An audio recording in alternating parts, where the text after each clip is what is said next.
श्रोता बंधु, क्षमता खत्म हो गई है, और क्षमता अगर खत्म हुई है तो तुम्हारे व्यसनों से खत्म हुई है। जो भी तुम अपना रहे हो, बीड़ी गुटखा सिगरेट शराब, इसने नाश कर दिया, बिल्कुल बल को छीन कर दिया।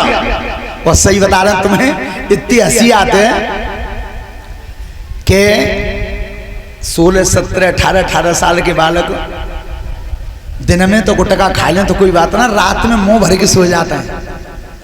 और तुम मेरी परीक्षा ले वो चाहो जाए, मैं कहे झूठ तो ना बोल रहे, तुम काउ दिन सड़क पे जाके देखियो, और 17 साल को बालक हो, शरीर में बिल्कुल हिल्लोन हो, एक पेंट के गोड़ में 2 पांव घुस दो तुम, और अगर तुमने एक पीछे तो हॉर्न दे दो तो इठके ऐसा चितवे होते हैं, मत खावे होगा, मतलब बा हॉर्न दे बहुत बुरा लग रहा है।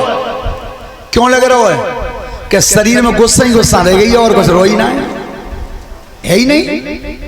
तो हमेशा ध्यान रखो, ये शरीर परमात्मा ने दिया है, अच्छा दिया है।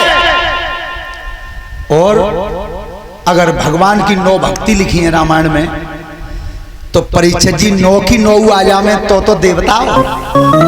अच्छा सही बताओ, अगर 9 में तो एक ना है तो फिर कोई ऐसे कहता है। अगर और कोई भक्ति भजन ना कर पाओ तो बस एक भजन जरूर करिए। कौन सा? अरे मन के मदन को मार लो तो हो गया भजन, और हालत बुरी सुधार लो तो हो गया भजन।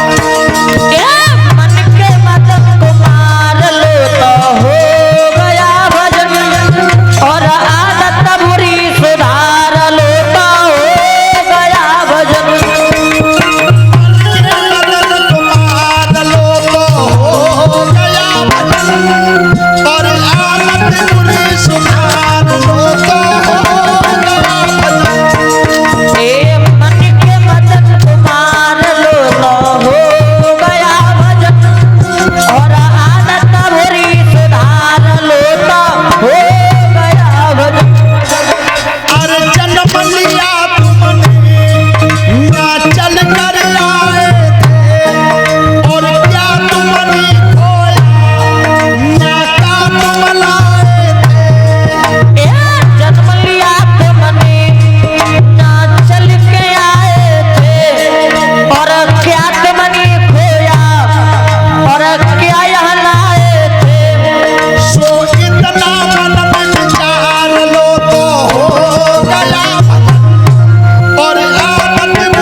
तो परीक्षित जी श्वेत द्वीप में केवल नारी रहती थी, नर कोई नहीं था, कोई नर नहीं था।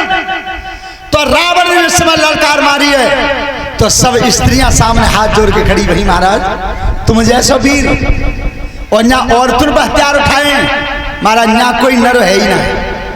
वो घमंडी क्या कह रहा है कि नर है तो सही, पर तुम डर के मां दुबका ले, मेरे भैंस है ला निकालो।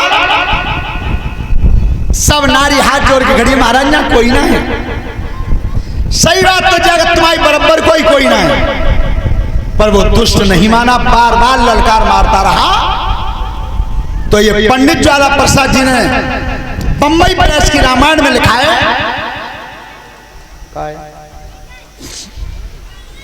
उसी समय एक बुढ़िया मैया निकल के आई है श्वेत द्वीप में से, और वो मैया भी कैसी थी क्या बिल्कुल सन के जैसे बाल हो गए थे सफेद। ए बाल को सन के जैसे बाल हो गए थे, और जैसे ही लंकेश के सामने आई तब कही महाराज तुम्हें शोभा देते हैं कि तुम जैसा छत्री और आज औरतों पर हथियार उठा रहा है। रावण ने की बुढ़िया तू भीतर चली जा, बे दुबका देगा तने लालकार के, एक ही बात कहता रहा घमंड में। उसी समय आज सिर के बाल बुढ़िया ने झटका मार के फेंके, और तब रावण के सामने आई है, और क्या करती थी, अरे सोच समझ के खड़ी भाई और अग्नि लइए मनाई रे।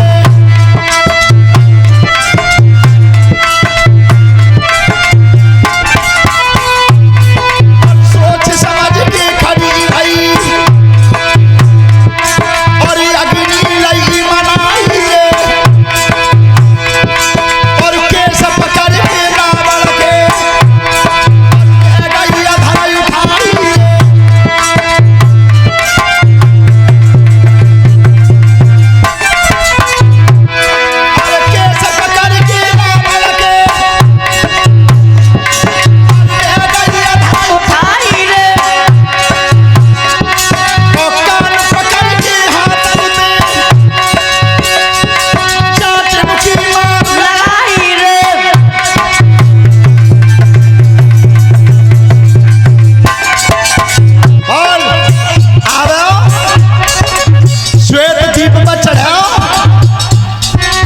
बुढ़िया ने केस पकड़ के लटका लिया सागर पर। और आपने सुना भी होगा ये बड़े बूढ़े रसिया भजन गाते हैं कि केस पकड़ के रावण के और रही अधर लटकाएं जग मोह सो जोधा। आज रावण को सागर में छोड़ दो क्या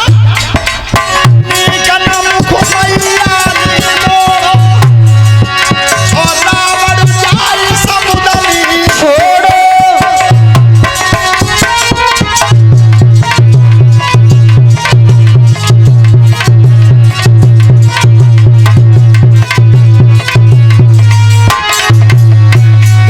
लंकेश रावण को समुद्र में गिरा दिया। आज बुढ़िया लौट के चली गई, और रावण जिस समय जल के भीतर चला गया सुतल लोक में पहुंचा जहां राजा बलि रहते थे। राजा बलि, और जब सुतल लोक में पहुंचा है तो बलि ने जब रावण को आता हुआ देखा तो हाथ जोड़ के प्रणाम किया। आइए महाराज स्वागत है हमारा, कहिए लंकेश कैसे आए हो आज। तो वो डुकरिया ने जो चनकटिया गाय वो तो बात छिपाई ली, वो नहीं बताई। तब कही महाराज एक काम से आए।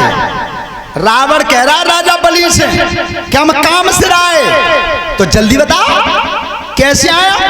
कि महाराज इसलिए आए कि तुम्हारा राज धन धाम किन्ने छीनो, तुम्हारे संग छल किन्ने करो। राजा बलि बोले कि विष्णु भगवान, विष्णु भगवान ने तो क्या बैर है वो, और इतने बैर मेरे हुए हैं। मैं देवतन पर चढ़ाई कर तू अपू देवतन की मदद करतो है, तो बैर तैयार हुआ और मेरे हुए। तो महाराज अकेले तुम पे उना निबटो और अकेले मोह पे ना निबटो। तो ऐसा कर लो, एक और एक 11 ने है जाओ। कि क्या मतलब कि तुम इतने तैयार है लो, मैं इतने आ गऊ, तो हम तुम दोनों मिलके न मान लो। बलि मुस्का गए कि तुम मेरे पास आए हो कल लेके कि हम तुम दोनों मार रहे हैं, और किने मारने के लिए आए हो। कि ना महाराज हम तो तेरी मदद को आए कि तुम्हारा सब राजपाट छीन लो, और मौत रोजीना की बात है, देवतन लड़ाई होता है वो देवतन की मदद करता है, ताकि ऐसा करो तुम और हमें किट्टे बह जाते हैं, और तब मारेंगे उसे। राजा बलि ने की तो महाराज आज रुक लो, कल चलेंगे, सोचेंगे।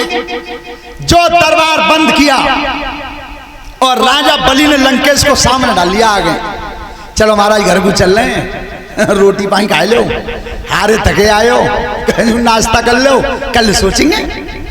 जो भवन में आए श्रोता बंधुओं आगे चौक में नजर की है, चौक में दो गोल पहिया पड़े थे, गोल बिल्कुल भील। सो राजा बलि ने और रावण के महाराज एक काम कर दोगे हम, बोलो तो काम कौन सा बताया है और रावण ने किया क्या? अरे सोच समझ के बलि राजा और ले गए घर एलिवाई रे।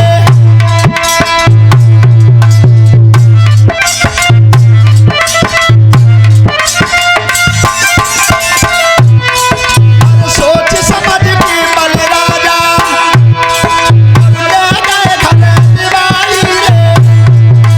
और पहिया चौक में देख ले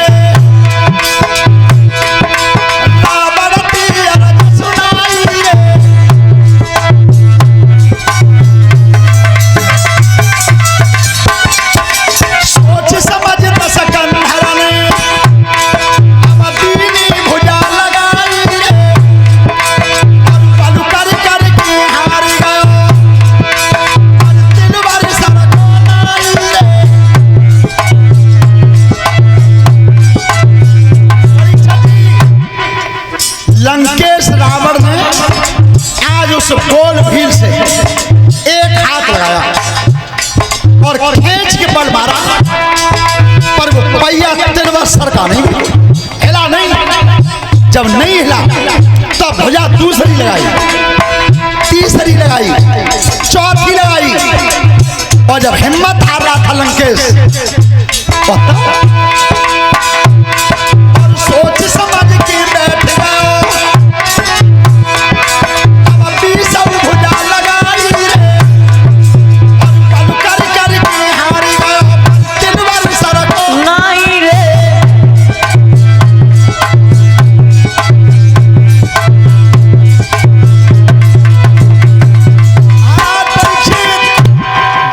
भुजा लगा दी, पर वो गोल पहिया तिल बार हिला नहीं। जब नहीं हिला तो लंकेश रावण विचार कर रहा अपने मन में कि जब मेरी वो 20 भुजाएं जिनके बल से मैंने कैलाश पहाड़ उठाया था, कैलाश पहाड़, और आज गोल पहिया ही नहीं उठो। तब कही बलि महाराज ऐसा तनाए कि कहूँ फंस रहा हो नीचे। तब राजा बलि ने मुस्काई की कही, लंकेश अब तुम्हें मालूम है कि जो गोल पहिया जो दो परे हैं, जो दोनों पहिया जो परे हैं, ये आए कहां थे? तुम वो बहकाए हुए आए हो कि चलो हम तुम दोनों मिलकर विष्णु को मार लें। तो सुनिए महाराज लंकेश क्या बताया परिचय। अरे देखिए ध्यान सुनो राजा, ये सब दुनिया के मंडल थे और दोनों पहिया दिख रहे थे, हर ना कुसके कुंडल थे।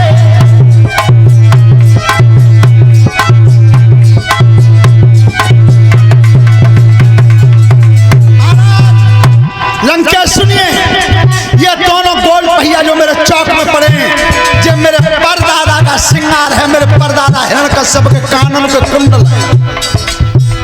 सो लंकेश ऐसे ऐसे कुंडल जो कानन में पहनते हैं, सो नए विष्णु ने खाई और काय तू अकाली गई बोराई।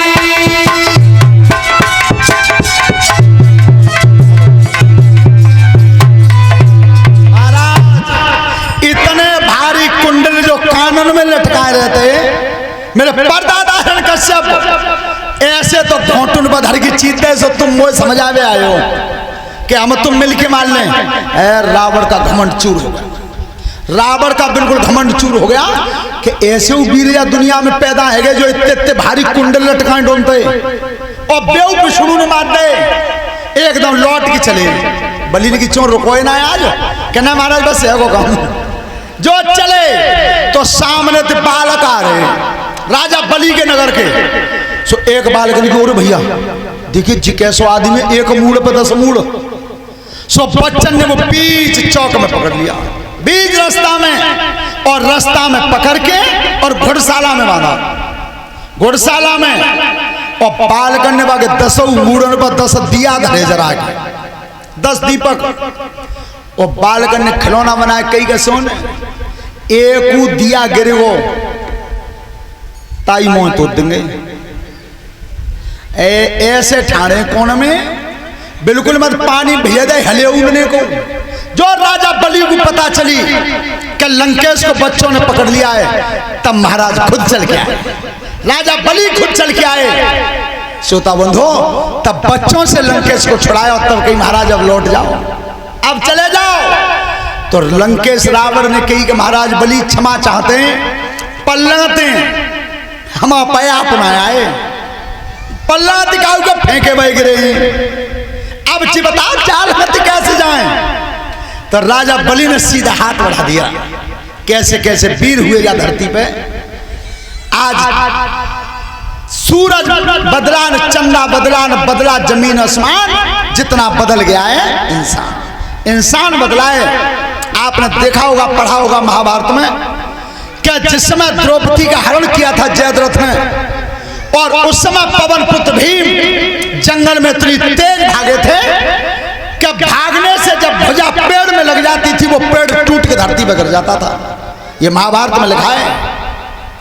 पर अब जा बात है बालगन पढ़ के बता तो कागज ने बिल्कुल झूठ लिख गया, कोई सफेद झूठ लिख दिया है। श्रोता बंधु अब झूठ तो यूं लगता है कि वो तो पेड़ टूट के गिर जा तो 6 महीना को पेड़ धरती में लगो बहुत खड़े हो ही ना। अब